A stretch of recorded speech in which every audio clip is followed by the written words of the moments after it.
Hi, I'm Swan the Diva Nun. Welcome to another episode of The Habit of Art with Swan the Diva Nun.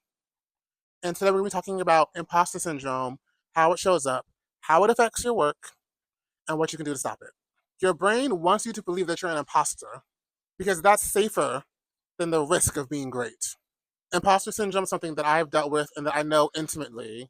Often, I think as Black artists and as queer artists, we feel like we have so much to prove with our artistry, and it can really be difficult to feel like we're getting the recognition we feel like we deserve, need in the moment. And when we don't get that recognition, it can be hard to keep going. I first started my artist journey when I quit my full time job in DC back in 2016 and spent 2 years backpacking, traveling the world, doing travel photography, and writing a blog. I was creating really, really beautiful images. I was doing self portraiture. I was taking photos of Thailand and Laos and Europe. I was taking photos when I was in Ethiopia and Kenya. And I felt like I was putting in all this work and I just wasn't seeing that effort returned. It really felt like I was just stagnating online on social media and I wasn't getting the reach and I wasn't getting what I deserved. And that little voice, that little imposter voice was in my head constantly. And I stopped posting for a very long time because I didn't see what the point of it was and didn't make sense to me. And I lost really the motivation to create. And that is the danger of imposter syndrome. It can sap you of your energy to show up and do the things that you were put on here on this earth to do. The very first thing you need to do to battle imposter syndrome is you need an evidence folder. This evidence folder will be there to show you everything you've created, everything you completed, and everything you've done.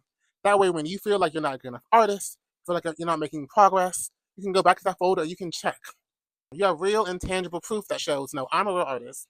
I'm doing amazing things, and that matters. Because ultimately, you need to combat that voice with another voice, with your own internal voice that says that you are good enough and that you do deserve to be here, that your art does matter. Because if you rely on external validation, that is a recipe for failure, honestly. The second thing that's really important is you need to be sharing your imperfect work. Part of how imposter syndrome keeps us locked in a box by saying that if our work isn't perfect, it isn't valuable. If our work isn't complete, it isn't valuable. So when you show work in progress, when you show yourself trying, when you show yourself just showing up for yourself as an artist, that matters. That signals to other people, okay, this person is doing dope stuff. And it signals to yourself that it's okay to show up in this way. That I don't have to show up 100%. I don't have to be completely perfect, pin tied, bow tied. I can allow my art to be as real as my humanity is.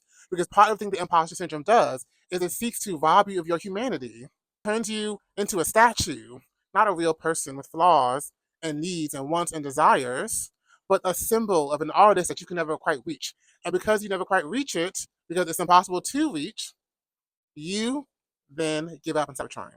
The third thing you need to do to beat imposter syndrome is you need to end all comparisons. Do not compare yourself to others. Do not compare yourself to others enviously. Do not look at other photographers' work, other filmmakers, other painters, and say, oh, I wish I was doing what they was doing. Because that is, again, it's not going to have you pick up the pen. It's not going to help you sit in front of that easel. It's not going to help you work on that song. It's going to make you stop, drop, and roll off a cliff. Imposter syndrome loves to keep you comparing with yourself with other people because the work in your head that's perfect and beautiful, you can always compare that to the work that you see other people make and put out. But when you actually have real work done, that comparison always falls short because you always meant to fall short. The only person you should be comparing yourself to is yourself. The only person that you're in a race with in this life is yourself. You just need to be better than you were yesterday. That's quite literally all you have to be better than. Who you were yesterday. And if you can be better than that, that is a win and that is a success. Because the end goal of imposter syndrome is not to make your work better, but it's to choke you out from working ever again. It's to make you stop giving into your creative impulse, stop listening from those spiritual messages, and just give your life away to other people, give your time away to other people, and live your life on someone else's terms. Being an artist is difficult. It's not easy, but it's a path that if you call to lead it, you have to lead it. And you cannot let imposter syndrome stop you and block you from walking down that path. I know what you have to say matters. I know what I have to say matters. And if you know that it matters, then you must show up every day. Can I wait for external validation? Can't wait for other people. Can't wait until your work looks better than other people. You just have to wait until today and show up every day, even if it's hard, even if you're tired, even if you're exhausted. Because your imposter syndrome will never shut up until you forcefully beat it down, quiet it, and let it go. One of my favorite quotes is from Jacques Derrida: there is no doer before the deed.